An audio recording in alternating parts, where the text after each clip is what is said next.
Ya. Oke bro, ketemu maning karo wong apa in Brunei.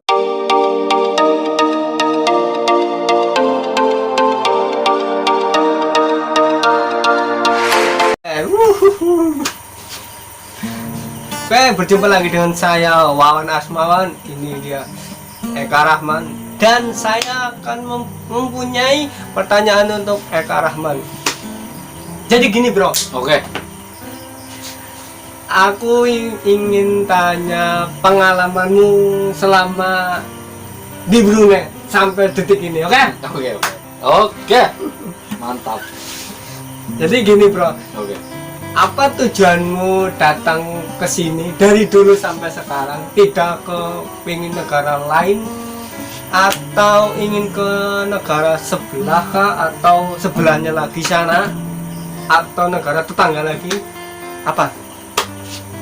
Alasan kenapa aku memilih negara Brunei maksudnya? Ah iya. Jadi gini, alasan pertama aku memilih, bukan memilih sih sebenarnya dulu, kesempatan aja gitu, kesempatan ke Brunei. Karena dulu pertama aku tuh pengennya ke Korea atau ke Jepang. Terus? Nah berhubung yang pertama biaya, terhalang biaya, karena ke Korea dulu itu aku pertama mau merantau itu tahun 2012. Itu ke Korea sekitar 40 atau 50 juta. Ke Korea itu belum sama biaya sekolah. Dan ke Jepang sama sekitaran segitu. Si goblok, si goblok. Dan kenapa aku memilih negara Brunei ya karena ada kesempatan itu tadi. Jadi ada saudara yang mengajak ke sini.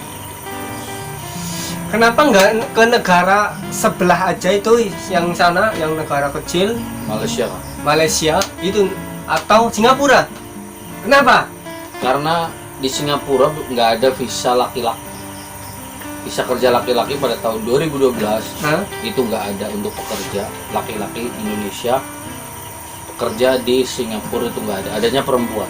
Kan di Malaysia ada bro. Kenapa?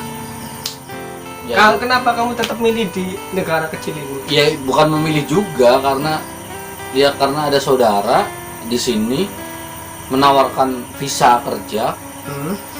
Jadi ya daripada ke Korea sudah gagal, bingung biaya, sama ke Jepang juga sama bingung biaya, dan ke Brunei biayanya cukup terjangkau, murah lah ya.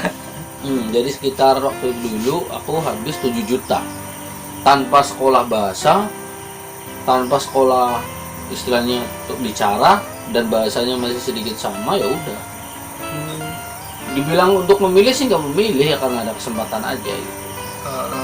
Itu 2013.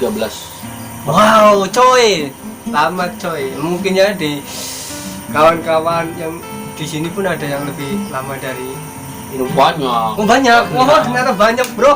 Yang sebelum aku dari mungkin ada yang tahun 2000, 2001, bahkan mungkin sebelum tahun 2000 pun ada masih di sini.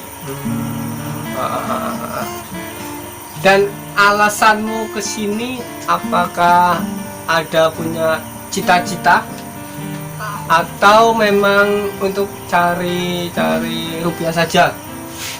Nggak ada di sini rupiah. Oh, maksudnya dolar. Cari dolar. Oh. Gimana? Tujuan aku merantau awalnya sebenarnya di Indonesia sudah kerja dulu. Di restoran, di Indonesia aku kerja di restoran, basic restoran. Nah gajinya itu dulu sekitar 1 jutaan di Indonesia ya. Iya. Di Indonesia 1 jutaan. Dan ada tawaran ke Brunei gaji 5 juta. Terus kamu pilih ke Brunei? Dan ya perbandingan ya, 1 iya. juta sama 5 juta. Ya itu menggiurkan 5 juta bro. Itu menggiurkan banget kan. Menggiurkan. Dan akhirnya aku putuskan untuk ke Brunei. Tapi sampai sini nggak 500. Bukan. Ya sampai sini nggak 5 juta. Berapa? Berarti kamu kesini karena tergiur gaji besar? Ataukah keniatanmu memang di situ banyak ternyata gaji besar? Apa gimana? Iya, jadi memang dulu kerja di Jogja, aku kerja di Jogja di restoran sebelum aku ke Brunei. Itu gaji 1 juta, dan untuk kredit motor itu 500.000. Jadi makannya cuma 500.000 loh. Iya. Jadi gaji 1 juta untuk store motornya 500. Tapi alhamdulillah sekarang motornya sudah lunas. Dan ditawarin ke Brunei dengan 5 juta. Ya gimana nggak tergiur loh perbandingannya loh, 1:5, 1 juta sampai 5 juta gitu. Tapi sampai sini nggak 5 juta, cuman sampai sini 3.500.000. Dan apa kesanmu pertama sampai di sini? Apakah kamu punya pandangan Brunei itu seperti Jakarta atau Surabaya? Ya dulu gini, aku pernah searching dulu sebelum aku ke Brunei, aku searching dulu di Google penampakan Brunei kayak gimana, dan yang aku lihat di Google itu wush, mantap, masjidnya bagus, terus bandarnya bagus, pokoknya banyak. Jadi pada bayanganku nih di Brunei ini kayak negara kecil yang makmur, yang maju pesat, dan yang istilahnya orangnya kaya gitu, orangnya kaya semua, semua punya mobil, punya kereta gitu. Iya. Seperti itu. Jadi perasaan pertama aku sampai di sini ya, wow, amazing. Wow. Apalagi pas mau turun, naik pesawat ya, bukan perahu ya, naik pesawat. Dari atas aku lihatnya asri banget gitu, asri alami, banyak pohon gitu. Kayak gitu. Itu kesan pertama aku datang, dan sampai di sini ya wow gitu. Wow, sangat wow bro, jauh banget dari ekspektasi pikiran saya. Selama berbulan-bulan di sini, seperti 1 bulan, 2 bulan, 3 bulan, apakah kamu masih merasa ya betah atau masih gimana lah orang udah kesini? Ya. Apa gimana? Ya Rasamu itu? Ya mungkin nggak cuma aku doang ya, mungkin banyak teman-teman di luar sana yang pertama kali kesini. Pasti mungkin ada lah ya. Ada yang merasakan seperti saya.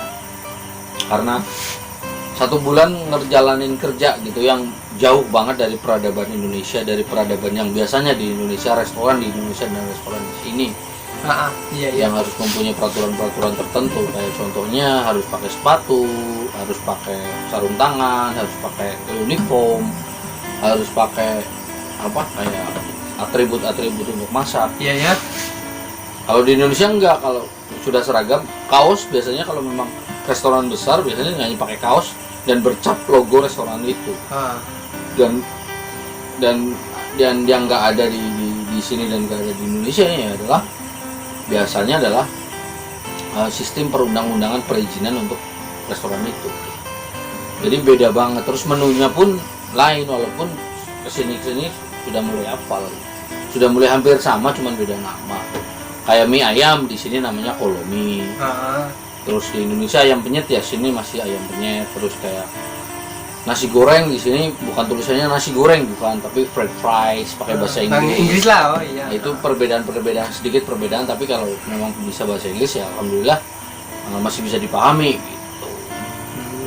Itu sih yang membuat, dan yang nggak betahnya adalah dengan peraturan baru, dengan restoran baru, dan dengan teman-teman baru yang dari lain-lain daerah gitu. Ada yang dari India, ada yang dari Indonesia, masih Indonesia tapi beda wilayah.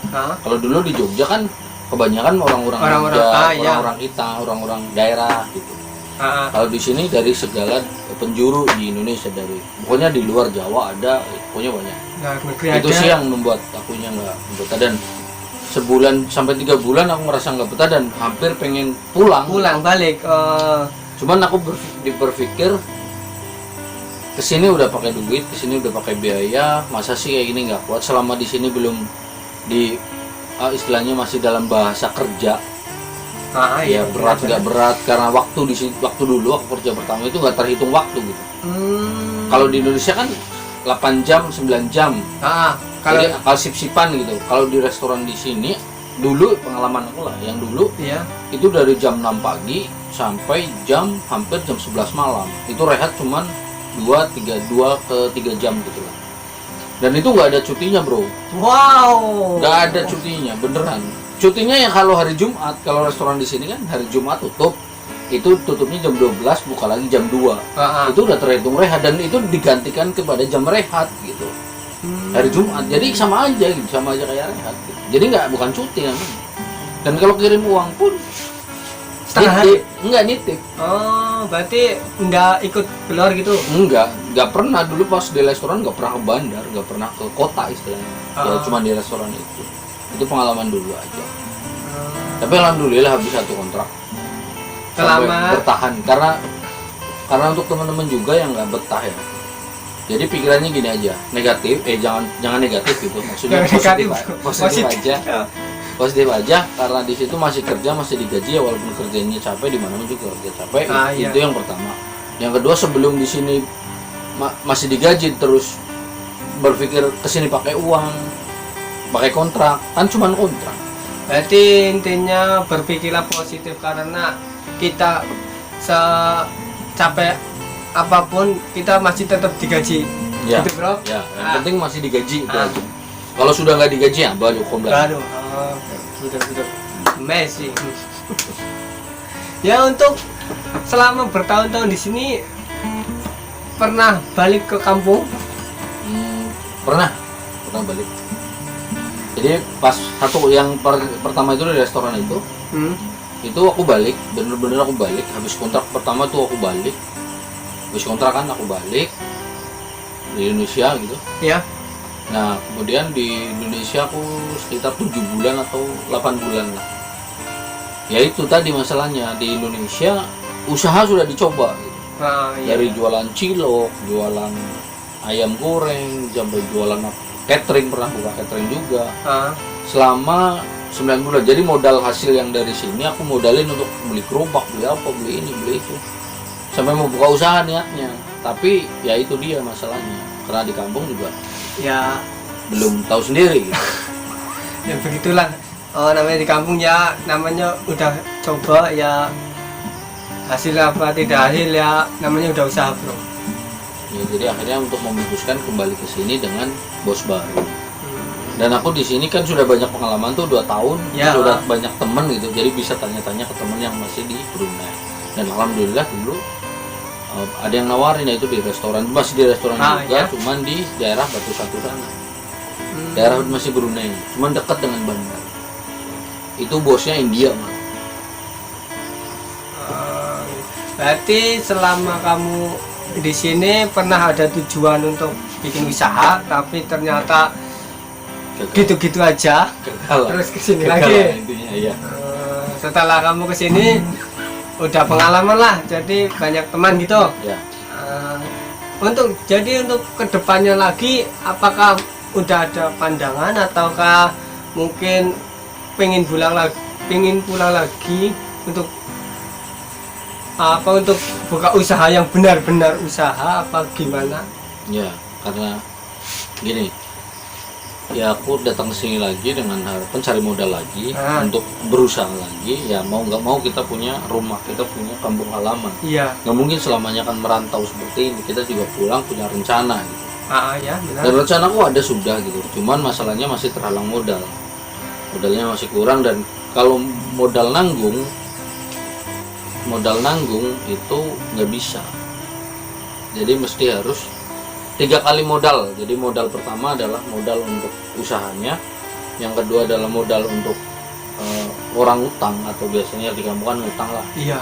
Nah modal ketiganya adalah untuk simpenan, untuk menambahi dari modal. Jadi mesti ada 3 kali modal. Misalkan modal 100 juta nih, kita mesti harus punya 300 juta. Misalkan modal bahan 50 juta, kita harus punya 150 juta. Seperti itu harusnya. Karena aku pengalamannya, salahnya yang dulu yang pertama adalah aku cuma ada modal 50 juta. Dan untuk ya namanya baru buka ya, harus tombok sana tombok sini, ada yang belum ngutang lagi. Jadi ya kurang lah ya. Kurang muter.